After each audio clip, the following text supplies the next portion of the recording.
नवरात्र के इस पावन पर्व में आप सभी व्यूअर को बहुत बहुत शुभकामनाएं। Happy Dussehra.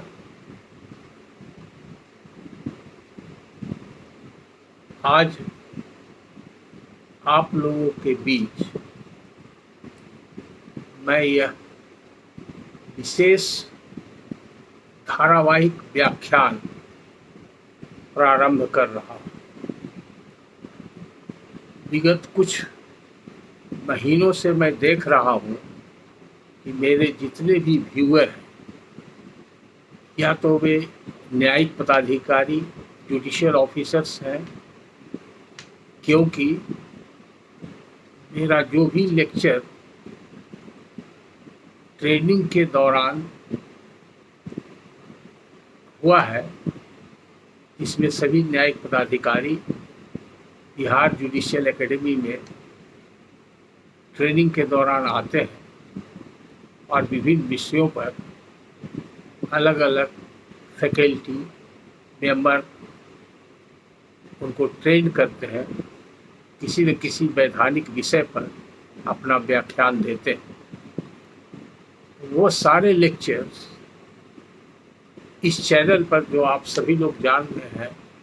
Awareness of legal फ्रैटर्निटीज़ पर उपलब्ध है। मुझे इस बात की बहुत खुशी है कि न्यायिक पदाधिकारियों के अलावे ये विधि व्यवसाय से जुड़े हुए अधिवक्तागण या वैसे विधि स्नातक जो विभिन्न प्रतियोगी परीक्षाओं में सम्मिलित होकर अपना भविष्य बनाना चाहते हैं, उन लोगों को भी इस चैनल ने आकर्षित किया है। इसके अतिरिक्त इस चैनल का प्रभाव बहुत अल्प अवधि में ही इतना व्यापक हो जाएगा, इसकी मुझे कोई कल्पना नहीं थी, क्योंकि लगातार मुझे बराबर फीडबैक मिलता है। हर क्षेत्र के लोग हमेशा मेरे द्वारा दिए गए व्याख्यानों के संदर्भ में पूछताछ करते हैं और दर्शकों की संख्या दिन प्रतिदिन बढ़ते जा रही है। बहुत से ऐसे विद्यार्थी हैं, कुछ ऐसे विधि व्यवसाय से जुड़े अधिवक्तागण हैं जो निरंतर प्रश्न पूछा करते हैं और किसी खास व्याख्यान जो लेक्चर एकेडमी में मैंने दिया है उसके संदर्भ में भी प्रश्न करते हैं, या उस लेक्चर में किसी खास विषय वस्तु पर व्याख्यान नहीं हुआ है या उसके बारे में नहीं व्याख्या की गई है या छूट गया है, जिसका कई कारण भी हो सकता है, क्योंकि एकेडमी के अंदर जो लेक्चर प्रोग्राम होते हैं वो एक निर्धारित विषय पर और निर्धारित समय सीमा के अंतर्गत होते हैं। इसलिए उसमें समय की भी बाध्यता रहती है और विषय वस्तु की भी बाध्यता रहती है। ऐसी स्थिति में समग्र रूप से किसी एक विषय पर, वैधानिक विषय पर खास करके पूर्ण रूपेण व्याख्यान देना थोड़ा कठिन होता है। फिर भी मेरा प्रयास रहा है कि क्लासरूम में जितने न्यायाधीशगण या दंडाधिकारीगण आते हैं और जो विषय वस्तु दिया जाता है व्याख्यान के लिए, उसके अतिरिक्त भी अन्य विषय पर भी अगर प्रश्नोत्तर काल में प्रश्न पूछा जाता है तो उसका भी मैंने प्रयास किया है कि समुचित उत्तर दिया जाए। इस चैनल की सफलता को देखते हुए मैंने कुछ माह पहले ही एक जनरल लेक्चर सीरीज भी प्रारंभ किया था, क्योंकि ऐसे वस्तुओं पर, विषय वस्तुओं पर अनुरोध किया जा रहा था कि एकेडमी में दिए गए लेक्चर में वो सब विषय वस्तु समाहित नहीं किए गए हैं, उसके अतिरिक्त विषय पर बहुत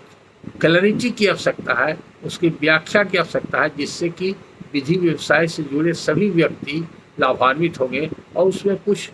आम जनता के लाभ की भी बात होगी। क्योंकि आज की तिथि में हमारा समाज धीरे धीरे शैक्षिक योग्यता प्राप्त कर रहा है और अग्रतर आगे की ओर बढ़ रहा है। विधि से संबंधित विषयों पर रुचि भी बढ़ रही है। इसको ध्यान में रखते हुए एकेडमी के अतिरिक्त जो जनरल लेक्चर सीरीज करके कुछ विषयों पर मेरा लेक्चर आया है, उस कड़ी में आज से मैं एक नए विषय का चयन करके प्रारंभ करना चाहता हूँ, जिसकी पूर्व सूचना आज इस संदेश के माध्यम से आप लोगों को दी जा रही है, जो बहुत ज़्यादा आज के तारीख में आवश्यक है। हर एक बिहारवासी जो भूमि से संबंधित वैधानिक पक्ष को जानना चाहते हैं, यानी कि लैंड से रिलेटेड हमारे राज्य के जितने भी कानून हैं और उसकी सही सही व्याख्या करना और उसके बारे में बताना, ताकि सभी लोग इसका लाभ उठा सकें। आज के तारीख में इसका महत्व इसलिए भी बढ़ जाता है कि अभी सरकार का जो कार्यक्रम सर्वेक्षण का प्रारंभ किया गया है, ये बहुत ही बहुमूल्य कार्य है। अन्य राज्यों की तुलना में दुर्भाग्यवश बिहार राज्य में भूमि से संबंधित जो पुराने कानून थे और कुछ नए कानून बनाए गए, उसके बावजूद भी कई प्रकार की चुनौतियां और कठिनाइयां हैं। उसके कारण बहुत सा भूमि विवाद उत्पन्न हो रहा है और रोज न्यायालय में विवादों की संख्या बढ़ रही है और भूमि विवाद के कारण आपराधिक घटनाएं भी हो रही हैं। मेरा अनुभव है कि आज की तिथि में निम्न न्यायालय से लेकर उच्च न्यायालय तक अगर आपराधिक कांड का सर्वेक्षण अच्छी तरह से कराया जाए तो यह पाया जाएगा कि उस सभी कांडों में कम से कम 50% की जड़ भूमि विवाद ही है, जिसके कारण आपराधिक घटनाएं हुई और उन घटनाओं में दोनों पक्षों के बीच विवाद चला, जिसके कारण न्यायालय में आपराधिक कांडों का बोझ बढ़ते चला गया। बिहार सरकार ने भी इस दिशा में पहल किया है और माननीय मुख्यमंत्री ने भी कई बार सार्वजनिक तौर पर इसे स्वीकार किया है कि भूमि विवाद के निपटारा हेतु सर्वेक्षण का कार्य किया जाए, ताकि अन्य पड़ोसी राज्यों की तरह यहाँ भी पारदर्शिता हो और सुसंगत तरीके से सर्वेक्षण का कार्य समाप्त किया जाए। तो ये धारावाहिक संपूर्ण रूप से भूमि और भूमि से जुड़े विवाद तथा सर्वे क्या है, सर्वेक्षण किसे कहते हैं, कितने प्रकार के सर्वे होते हैं, सर्वे की प्रक्रिया क्या है और उस सर्वे में जो पदाधिकारीगण होते हैं उनके अधिकार और कर्तव्य क्या है, और सर्वे के समाप्ति पर जो दस्तावेज यानी कि कागजात या डॉक्यूमेंट्स बनते हैं, जिसको कि सर्वे रिकॉर्ड्स ऑफ राइट्स कहा जाता है, उनका वैधानिक पक्ष क्या है या उसके आधार पर किसी व्यक्ति को क्या लाभ या क्या हानि हो सकता है। इसके अतिरिक्त सर्वे का इतिहास क्या रहा है, उसका ऐतिहासिक पक्ष, और वर्तमान समय में सर्वे से संबंधित जितने विधि विधान हैं और अभी जो नया सर्वेक्षण कार्य चल रहा है उसका क्या विधान है और उसमें क्या क्या सावधानी बरतनी चाहिए, ये समग्र विषयों पर ये व्याख्यान लगातार चलेगा। जब भी मुझे अपने विधि व्यवसाय के कार्यों से समय मिलेगा, मैं प्रयास करूँगा छोटे छोटे व्याख्यानों द्वारा आम जन को इसके बारे में जागृत करें और इसका लाभ आम जनता के अतिरिक्त हमारे बिहार वासियों के अलावा झारखंड एवं बंगाल के वासियों को भी इससे लाभ मिलेगा, पूरा उड़ीसा के वासियों को भी इससे लाभ मिलेगा। और चूँकि हमारा जो लैंड लॉ है, भूमि कानून है, वो सब अंग्रेज़ों की देन है। और जब अनडिवाइडेड बंगाल था, यानी कि जिस बंगाल में बांग्लादेश अभी जो है पूर्वी पाकिस्तान बाद में बना, अभी हमारा जो पश्चिम बंगाल कहलाता है, उड़ीसा है, झारखंड और बिहार सभी अनडिवाइडेड बंगाल था। अब बंगाल प्रेसिडेंसी के अंतर्गत आता था, तो उस सभी के लिए एक तरह का ही कानून था। और अंग्रेज़ों ने इस रीजन को अपने शासनकाल में अपने हिसाब से यहाँ की ज़रूरत को देखते हुए वो समय समय पर भूमि से संबंधित रेगुलेशंस जारी किया और बाद में कानून बना करके शासन किया और उसका लाभ उठाया, जिसी का प्रतिफल जमींदारी प्रथा थी, जिसका उन्मूलन 1950 में संपूर्ण रूप से किया जा चुका है। तो ऐसे इन सभी मुद्दों पर यह जितना ही आवश्यक है उतना ही संवेदनशील है। और निम्न न्यायालयों में कार्यरत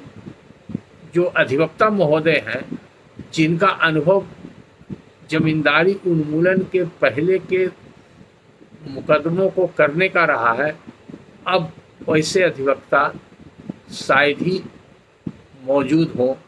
और अगर होंगे भी तो वयोवृद्ध होने के कारण वो कार्य करने में सक्षम नहीं होंगे, या अगर कोई ऐसे कुछ गिने चुने हों तो उनका योगदान भी इसमें सीमित रहेगा अपने मुवक्किल के मुकदमे तक ही। ऐसी स्थिति में इधर विगत कुछ महीनों से लगातार मुझसे अनुरोध किया जा रहा था कि आप भूमि विवाद से संबंधित जितने भी कानून हैं उनके बारे में व्याख्या करें, और ख़ास करके सर्वे रिकॉर्ड के बारे में बताएं कि कितने प्रकार के सर्वे रिकॉर्ड होते हैं और उनका क्या वैधानिक महत्व है और उसका प्रयोग किस प्रकार और कब और कैसे किया जा सकता है। उसके अतिरिक्त बराबर मुझसे एकेडमी में या इवन उच्च न्यायालय में, जहाँ मैं अभी निरंतर विधि व्यवसाय में कार्यरत हूँ, वहाँ पर भी बहस के दौरान माननीय न्यायाधीशों के द्वारा अनेक प्रकार के शब्दों के बारे में पूछा जाता है, जैसे कि बकास्त किसको कहते हैं, कामत किसको कहते हैं, जीरात किसको कहते हैं, सीर किसको कहते हैं, खुदकास्त किसको कहते हैं। ऐसे ऐसे बहुत सारे टर्म्स हैं जो सर्वे रिकॉर्ड्स में मिलते हैं, उनका क्या कानून है, उनमें क्या विभिन्नता है और क्या समानता है। अब घटवाल टेन्योर क्या होता है, बिहार में कितने प्रकार के टेनेंसी एक्ट थे। एक तो हम लोग सभी जानते हैं कि बंगाल टेनेंसी एक्ट था, जो जब बंगाल से बिहार राज्य अलग हुआ उस समय तक वही बंगाल टेनेंसी एक्ट कार्य कर रहा था। उसके बाद उसका एक छोटा सा अमेंडमेंट आया संशोधन के द्वारा, बंगाल के जगह पर बिहार टेनेंसी एक्ट उसका नाम रखा, लेकिन एक्ट 1885 का जो है वही रहा। बाद में जब उड़ीसा अलग हुआ, पहले था उसका बिहार उड़ीसा टेनेंसी एक्ट, बाद में उड़ीसा जब अलग हुआ तो उड़ीसा का अलग हो गया, फिर झारखंड अलग हो गया तो झारखंड ने अपना एडॉप्ट किया। लेकिन parent act Bihar tenancy act या बंगाल टेनेंसी एक्ट ही है, जिसमें जो प्रावधान हैं आज के तारीख में बहुत सारे प्रैक्टिकल नहीं है, या यूँ कहे कि वो एब्सोल्यूट हो गए हैं और एब्सोल्यूट हो गए हैं। इसलिए वैसे सभी कानूनों का एक बार पुनर्वलोकन करना चाहिए। और हो सकता है कि जैसा केंद्रीय सरकार के द्वारा बहुत से पुराने कानून जो अंग्रेजों ने बनाए थे उसको निरस्त किया जा रहा है, और अब तक लगभग 1500 से लेके 2000 कानूनों को समाप्त किया जा चुका है। बिहार में भी इसकी प्रक्रिया हुई है, लेकिन बहुत धीमी गति से हुई है, और उसका भी संपूर्ण आकलन उपलब्ध नहीं है कि कितने कानूनों को निरस्त किया गया। चूँकि हम लोग सभी जानते हैं भूमि जो है संविधान के कंकरेंट लिस्ट में है, यानी कि राज्य सूची में भी है और यूनियन सूची में भी है। दोनों सूची में रहने के कारण राज्य को भी कानून बनाने का अधिकार है और केंद्र को भी कानून बनाने का अधिकार है। तो आज ये सिर्फ आज का जो व्याख्यान है वो सिर्फ सूचना के रूप में है, और इसके पीछे कारण यही है कि बहुत सारे ऐसे हमारे व्यूअर हैं जो हमारे चैनल को रेगुलरली फॉलो कर रहे हैं, उन लोगों का अनुरोध हमको लगातार मिल रहा है। और वे लोग कोई विधि व्यवसाय से जुड़े व्यक्ति नहीं हैं, न विधि के विद्यार्थी हैं और न न्यायाधीश हैं और न एक दंडाधिकारी हैं। वे लोग आम जनता से आ रहे हैं। कोई अपना दुकान चलाता है, कोई किसान है, किसी को बकास भूमि है लेकिन सरकार उसको बकास भूमि है लेकिन सरकार उसका लगान नहीं निर्धारित कर रही है, किसी का भू अर्जन हो गया है और उसको सरकार मुआवजा नहीं दे रही है कि उस गैरमजरूआ आम खतियान में लिखा हुआ है, किसी का गैरमजरूआ खास ज़मीन है तो सरकार उसको कह रही कि मेरा सरकारी ज़मीन है। यहाँ तक कि रेवन्यू से जुड़े जो पदाधिकारी गण हैं, यानी कि कर्मचारी, सर्किल इंस्पेक्टर, अंचल अधिकारी, DCLR, additional collector, collector, commissioner, इस लेवल तक भी रेवन्यू पदाधिकारियों को बहुत सी विषय वस्तुओं पर सही जानकारी नहीं है और गलत निर्णय लेते रहे हैं और ले रहे हैं, जिसका मुझे पर्सनल एक्सपीरियंस है। चूँकि वैसे गलत आदेशों को हमको मौका मिलता है, BLT बिहार लैंड ट्रिब्यूनल जो न्यायिक अधिकरण बना है भूमि विवाद निराकरण हेतु, वहाँ पर विवाद आते हैं और उसके बाद माननीय उच्च न्यायालय में भी आते हैं। तो ये मेरा पर्सनल एक्सपीरियंस है, उसी एक्सपीरियंस के आधार पर हम ही कहते हैं। और कुछ दिन पहले की बात है कि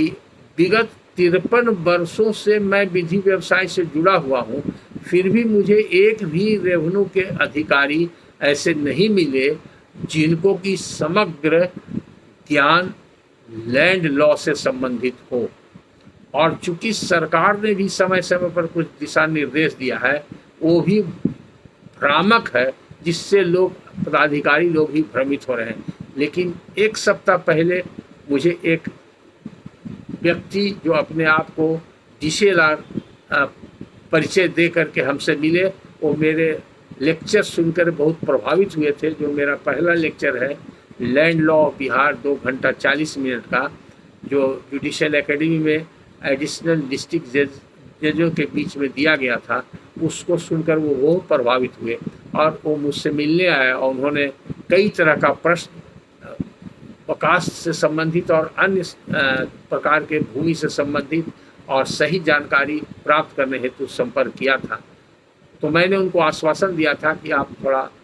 इंतज़ार करें, जल्द ही इस पर मैं व्याख्यान शुरू करने वाला हूँ। फिर उसके बाद मेरे कथनानुसार उन्होंने मुझे एक प्रश्नावली भेजी है जो लगभग 10 या 12 प्रश्न उसमें है, और सभी प्रश्न बहुत ही सटीक है और बहुत ही जिसको कहा जाएगा अलार्मिंग है, और उसके बारे में सही जानकारी और क्लैरिटी बहुत सारे विधि व्यवसाय से जुड़े व्यक्तियों को भी नहीं है और न्यायाधीशों को भी इसमें डिफ़िकल्टी होती है, तो आम जनता की तो कोई बात ही नहीं। मुझे इस बात से हर्ष है